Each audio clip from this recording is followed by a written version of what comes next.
This is the fanciest and most luxurious pack for backpacking on the market. And I have it filled to the brim with all the gear needed for a backpacking trip. But as I put this list together, I tried to find the most extravagant items focused on comfort and pleasure, while still being functional. The only other requirement, that it all fit into this 50-liter pack. Some are phenomenal items I've brought on pretty much every backpacking trip that are just that good, while others are luxury items I'm testing for the first time to see if they're worth bringing on a trip. We're living large on this trip. I'm excited, so let's get to camp and see what we're working with.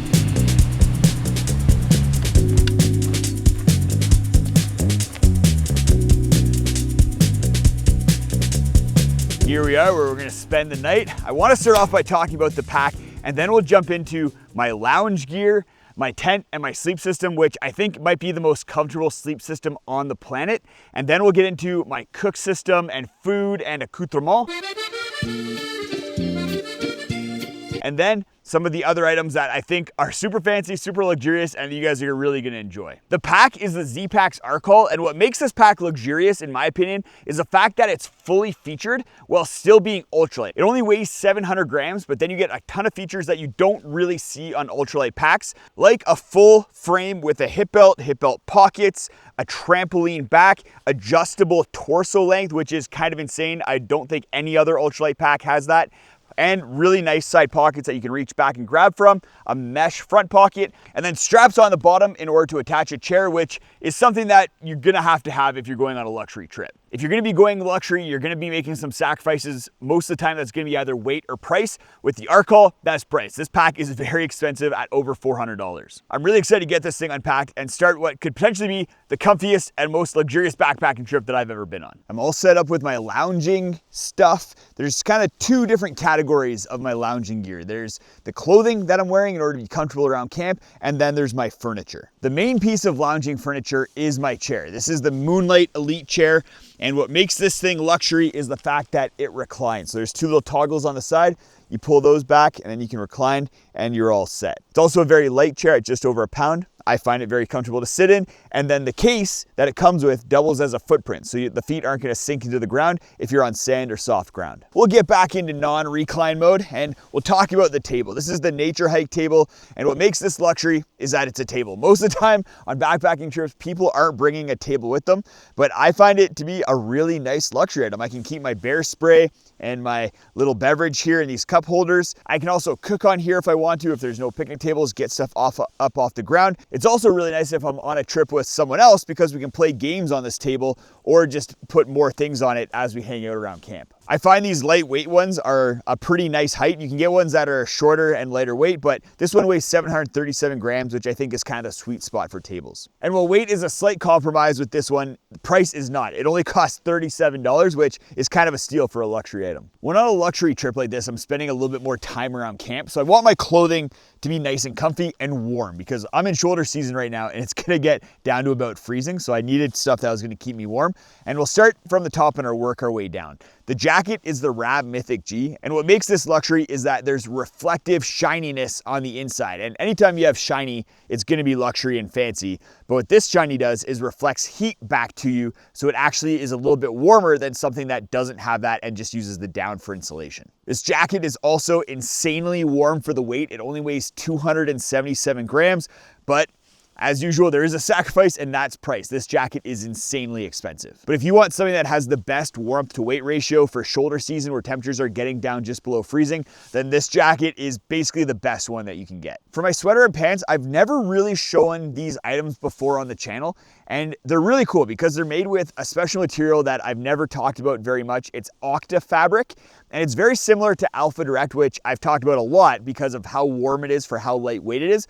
But the problem with Alpha Direct is that it's a little bit see-through. It's not the best to wear just sitting around camp, and that's where I really like Octa. Not only do you still get a very lightweight product that's very warm, but it also has a little bit more of an abrasion resistance outside, so it's gonna be a bit more durable, and you don't have that see-through factor. So I can wear these pants around camp, and if someone walks down the trail next to me, I'm not gonna be giving them a show. The top is made by Mountain Hardware and is called the Air Mesh. I'll have links to everything that I'm talking about today down in the video description if you wanna check it out. And the pants are made by Z-Packs, and what I really like about them is not only the fact that they're made with Octa fabric, which is great, but they have pockets.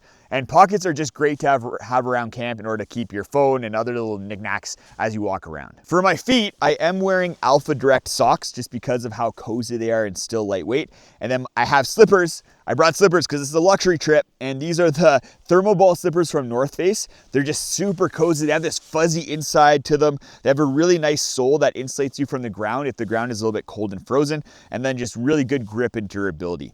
They're not the lightest weight. They're by far not the lightest weight. They weigh almost 500 grams, but they're just so warm and cozy. And that brings us to the tent and sleep system. For the tent, we have the Durston X-Dome 2.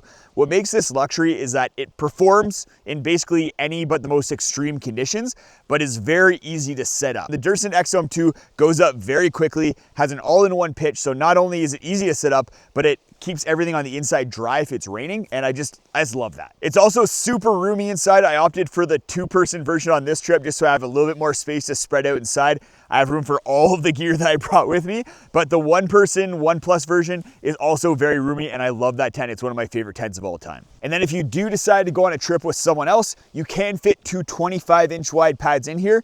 Just note that if you decide to go for a 30-inch wide pad in order to really up your comfort, then the person you're with is gonna have to stick with a 20-inch wide pad. On to the sleep system, which might be the most exciting part of all of this gear. I just can't wait to go to bed. For the top installation, we have the Zenbivy Zip Bed Trek. And there's a couple things that makes this special relative to some of the other Zenbivy options that might be a little bit more lightweight. So we are sacrificing weight with this system. First of all, you have a full length sheet, so no half length sheet. And it's made with this really soft 50 denier fabric. Really nice to lay on, and it's throughout the entire length of the sheet, and then in the hood, the inside of the quilt, and then on the pillow. So basically anywhere that you're touching is gonna be this really soft, luxurious material. And then attached to that sheet is the quilt system, which is basically just a blanket, but with the Zip Trek, it's zipped onto the sheet so that it's really easy to get in and out. It provides this really nice draft protection system, and you can toss and turn underneath the quilt or blanket and be very comfortable. With a sleeping bag, I find that I get tangled up a little bit. It's not nearly as comfortable as my bed at home, but with the Zenbivy, so comfortable, especially if you're shifting positions and tossing and turning a little bit. And you have a couple really cool things happening at the head end here. You have this hood, which keeps your head nice and warm, and then a pillow that attaches to the sheet. And this pillow is one of the most comfortable pillows on the market. It consists of 3 components. You have this inflatable bladder, which provides a structure to the pillow, and then a down topper, which is very cozy, very warm. And then all of that is inside a pillowcase, which is super soft and clips onto the sheet, so it's not moving around much over the course of the night. With the Zenbivy, you are sacrificing a little bit of weight. This thing weighs over 1 kilogram, but it's so darn comfy. Underneath the Zenbivy, for my sleeping pad, we have one of the most comfortable sleeping pads that I've ever slept on. It's the Xped Megamat Ultra. And what makes this thing luxurious is that it's super thick. It's 4 inches thick, but it actually feels like it's a little bit thicker due to the box wall construction. And then it has this stretchy, very soft top material. So you kind of sink into it a little bit. And with the vertical baffles, I just find this thing so comfortable. It's very supportive, so you don't feel like you're laying on a balloon, even though it is very thick. And what really sets the Megamat apart from the competition is the fact that it comes in a 30-inch wide version. That's very rare, hard to get, and it just adds that much more comfort to this pad. That being said, you are sacrificing both weight and price, especially with the 30-inch wide version. It weighs 1.1 kilograms and costs $270. So you're paying for that comfort. This is actually the first time I'm using this combination of sleeping pad and top insulation. My wife has used it, and she said that this is the comfiest she's ever been in the backcountry. And I've used the Megamat Ultra on its own, and I've used the Ultralight Zenbivy, but I've never used this specific Zenbivy, and I'm really excited to see how the soft material and the warmth and everything just plays into comfort, as well as pairing that with the Megamat Ultra. I'm pretty excited to sleep tonight, and tomorrow morning I'm gonna have to let you know how it fares and whether it lives up to the hype that I think it deserves. Now on to my food, cook system, and accoutrement, because I do have more than just food and a cook system. When you're going luxury, other than being comfortable when you're sleeping and kind of chilling around camp, the other thing that you need to make sure is dialed in is your food. And the first thing that I brought that I don't usually bring on backpacking trips is a mug. So this is to not hold coffee. I don't drink coffee in the morning, but if you do drink coffee, this is a great mug. It's made of titanium, it's double walled, it's gonna keep things warm. It's a MSR titanium mug, but it's for is for a little bit of wine, and it's being stored inside of a platter preserve, which is the best way to carry wine into the backcountry because it not only lightens the load relative to carrying a bottle, but it also preserves the wine if you squeeze the air out of the cap a little bit. These things are awesome. I have about 6 of them now from when I brought my parents and my wife's parents on a backpacking trip. We brought wine for everybody for every single night, and these things kept it fresh and tasty the entire time. For my cook system, I have the MSR wind burner all-in-one stove system. So we have the stove here attached to a canister, and then we have the pot that just kind of sticks on to the whole stove system there. There's 2 things that I really enjoy with this stove system. The first one is its efficiency. It boils water very quickly, but doesn't use a ton of fuel. And then the second thing is how quiet it is.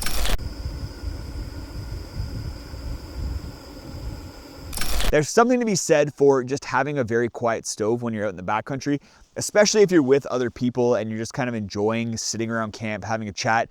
There's nothing more that disrupts that kind of ambiance than turning on a jet-powered stove that just is very, very loud and just disrupts the mood. The wind burner also comes with some pretty cool accessories. So if you're someone who is not like me and likes to cook some fancier meals out in the backcountry, you can also get a skillet for the system. The wind burner skillet has a bit of a heat exchanger system on it and then fits really nicely onto the wind burner stove and is great if you want to be cooking up something a little bit fancier like some steak or potatoes.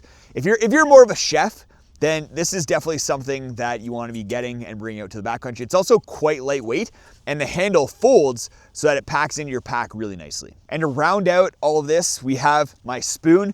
This is not a pink titanium spoon, but this is definitely fancier. It's the Brodegum titanium spoon. It has a nice purple color to it. But what makes it special is that it's extra long, longer than any other long-handled titanium spoon out there, and then has these little holes that not only make it lighter, but also add a little bit of grip. I've been using this spoon a little bit more on trips recently, and I really like how you can really dig into a freeze-dried meal without getting your hands dirty. And then you don't really sacrifice any weight for it. It only weighs about 17 grams. And you can't be on a luxury backpacking trip without some snacks. For this trip, I brought some Sour Patch Kids and then some Cheesies. The final cheesy. In this day and age, electronics are also a big part of luxury backpacking. And I have 3 luxury items that I think make a backpacking experience just a little bit better. The first one is a pump, specifically the FlexTail Max Pump 3. What makes this luxury is that not only is it gonna inflate your sleeping pad, but it's gonna do it very quickly. Even if you have a giant Megamat Ultra 30-inch wide version, this is gonna inflate it very quickly, and it's gonna do it relatively quietly, and it's gonna get your pad nice and firm as well. What's nice about it is that it's a rechargeable battery, so you're not gonna have to worry about plugging in a battery bank or anything into this in order to get it to run. And then it comes with a little lantern as well, so you can hang this, clip it onto your tent, hang it, get some light, or put it on your table and have a nice little ambiance and some light if you're playing games or something around camp. Another luxury item is the InReach Messenger Plus, and I don't think the SOS function is a luxury. That's pretty much essential. It's not even the fact that you can message friends and family back at home. And it's not even the fact that with the Messenger Plus, you can send and receive pictures and voice memos. What makes it luxury is when you pair it with the Backcountry Brain AI tool, where you message this number and then you can ask it questions, ask for information, and it'll send you that information back. It's pretty cool. I've used it to get some random facts while I was out in the backcountry, and I think it'd come in handy if you're out with other people and you're trying to maybe settle a bed or figure something out. You can just message this AI and get information back. It's also apparently great if you're looking for very accurate, up-to-date weather. It can pull more accurate weather than you'd get from a Garmin. Right now, the Backcountry Brain tool is free. I think that it won't be that way for long just because of how cool and useful it is, but definitely go check it out because I think it's just a neat tool that makes your InReach just a little bit more fun. The third electronic luxury item is a Garmin Fenix watch. This thing is luxury because it not only costs $1,200 US, so it's very expensive,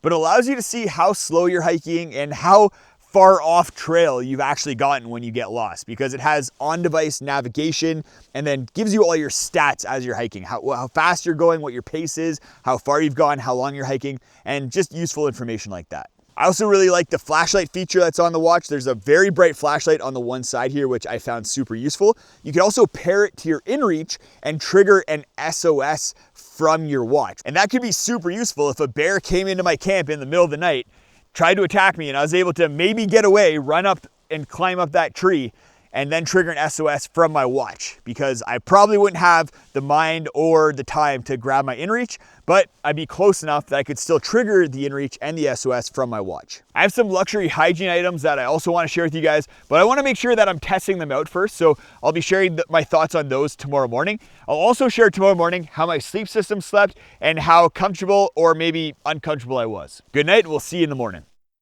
Good morning. Let's jump right into it, talking about the ZenVivi top insulation and the MegaMat Ultra sleeping pad and how I slept on them last night. For reference, temperatures got down to -6 degrees Celsius or 20 degrees Fahrenheit. And for clothing, I was just wearing the Octa fleece layers, a toque, and then a buff. At that temperature, I did sleep cold, but all of my heat loss was happening through the pad, which makes sense. The MegaMat Ultra only has an R value of 4.4, so it's not really made to be going down to -6, probably just around freezing or slightly below. So that makes sense. For my top insulation, I didn't feel any heat loss. It's rated to 10 degrees Fahrenheit, and I've always found ZenVivi to be very accurate. For comfort, I was insanely comfortable last night. I inflated the sleeping pad to about 70% of max inflation, and I found that to be the perfect kind of middle ground between being able to sink into the pad and get really comfortable, but not sink in so much that I'm bottoming out or I'm not feeling stable on the pad. As far as the ZenVivi goes, I didn't really notice the softness of the material, but that's not something that I would normally notice. What I did love about this one relative to the ultralight version that I've used in the past is the fact that it has a full length sheet. That just added a little bit of comfort. It felt nice. And then the zipper. I do really like the zipper relative to the clips. I did get up a couple nights over the course of the night to pee, and I found the zipper a little bit easier to get in and out of. That being said, both these things add weight, and I'm not sure that they provided that much more comfort relative to how much less comfort you'd have on trail carrying more weight with this system than the ultralight system. Overall, I'm very happy with this sleep combination, and it kind of solidified that I want to try this out as our family car camping system. Have a setup like this for me, have a setup for Steph, and the big benefit of that would be the fact that it is a backpacking setup, so it's going to be lightweight and compact, which really goes a long way when you're going car camping as a family and you only have a station wagon, not a van or a truck. I've been slowly getting moving this morning. I ate breakfast, I took my morning drugs, and I brushed my teeth, which brings us to the two hygiene items which are very luxurious, potentially overkill and completely unnecessary for a backpacking trip, but I'm curious to hear what you think. The first one is an electric toothbrush. I used this morning and last night. It's just an Oral-B electric battery powered toothbrush. It doesn't work great, but it definitely works better than the manual toothbrush that I have. I use an electric toothbrush at home, and I find it does an amazing job at getting plaque off my teeth and getting into the nooks and crannies. And this one did a pretty good job as well. I really don't like feeling like I have gritty teeth when I'm on trail. I know some people just don't brush their teeth at all. I could not stand that. And my teeth have never felt better using an electric toothbrush relative to the manual one I usually bring. So it might be something I bring on more comfort focused, luxury focused trips. I'd love if they made a foldable, lighter weight version with USB-C rechargeable batteries. That would be amazing. And I'd probably end up bringing that on all of my backpacking trips, not just comfort focused ones, because that'd be pretty sick. So what do you guys think? Electric toothbrush, something that you'd consider bringing on a trip, even though it is a little bit extra weight, extra bulk, but you do get a really nice brush. The other hygiene focused luxury item that I brought on this trip is a backcountry bidet. And you guys have seen me using backcountry bidets for years. They're my favorite way to get cleaned up down below after going number 2. But this one takes it to the next level. This is how big it is. It's an all-in-one system that kind of unpacks, and you end up with this bottle that you fill up with water, and then you screw that onto this electric bidet device. This little nozzle flips up, and use that to direct water at your backside. This seems like it might be overkill. It's not lightweight at all and quite bulky, but it does have the built-in bladder, which is gonna be really nice for some people. I know a lot of people out there, they get a little bit icked out by using their water bottle for their bidet. So I'm gonna go check this out. I have things ready to move, and I'll let you guys know. I'll report back and let you know how it goes.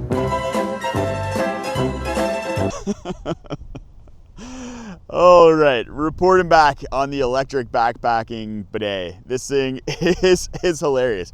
It has way more force than I thought it would, and something that caught me by surprise is the fact that you press the button and it just goes, and it doesn't stop until you press the button again. I thought it was gonna be one of those things where you have to hold the button, but that actually turned out nicely because you could hold the end here where the water is stored, and then get a little bit of a really good angle into your backside. So that was kind of cool. The other thing I noticed is that it'd be very easy to use up all of the water inside the bladder here. There's not a ton in there. And I was once I noticed that you had to press the button and then press it again to turn it off, I started being very wary of that and did just go guns blazing, spray and pray. So I do have a little bit left in there, but I could see someone going through this very quickly, and something to be aware of. That being said, it's very accurate, it's very powerful, it's easy to use, it gets the job done, and I'd be curious to see how much this weighs relative to the system that Miranda uses, because she uses an all-in-one system like this. It's just not battery powered. So I'll stick that up as a weight in the corner there, and you can kind of compare and see whether this is something worth bringing. It is relatively compact if you consider the fact that it comes with this container here. That was a pretty amazing trip. Definitely one that I was looking forward to filming. I love testing gear, but I especially love testing comfort gear that I know is going to be amazing when I'm out on trail and at camp. But I really want to pick out 3 of the best items that I tested on this trip. And I think it has to be the sleep system as kind of number 1, number 2. Probably the Megamat Ultra as number 1. It's just the most comfortable pad that I've ever used. For some people, I've mentioned this before, the Neoloft will be more comfortable, but for me, the Megamat is just the cream of the crop. And then the Zenvivi is amazing as well. But for that number 3 spot, I'm on the fence. Is it the table, the chair, the down jacket that I'm wearing, the Octa fleece? I think it might have to be the table. I'm just imagining being out here with other people. A lot of the time I have to imagine that I'm with other people when I'm out here by myself. And a table just goes a long way for playing games, hanging out, storing drinks. I think it just kind of adds, especially if you're not having fires, it kind of adds that central communal spot as well, which I think is great. So sleep system 1, 2, and then table number 3. There's a bunch of other gear that I didn't talk about that made this trip happen. All of the other little items for going on a backpacking trip. All of my full Pack Wizard gear list linked down in the video description if you're interested in checking that out, everything that I brought. And then if you're curious about my backpacking gear awards, all the gear that I think is the best gear in a bunch of different categories, tents, pads, sleeping bags, battery banks, headlamps, then go check out this video right up in the corner. I go over all the gear that I think is the best after 100 days of testing in 2025, and then 100 days more of testing in previous years.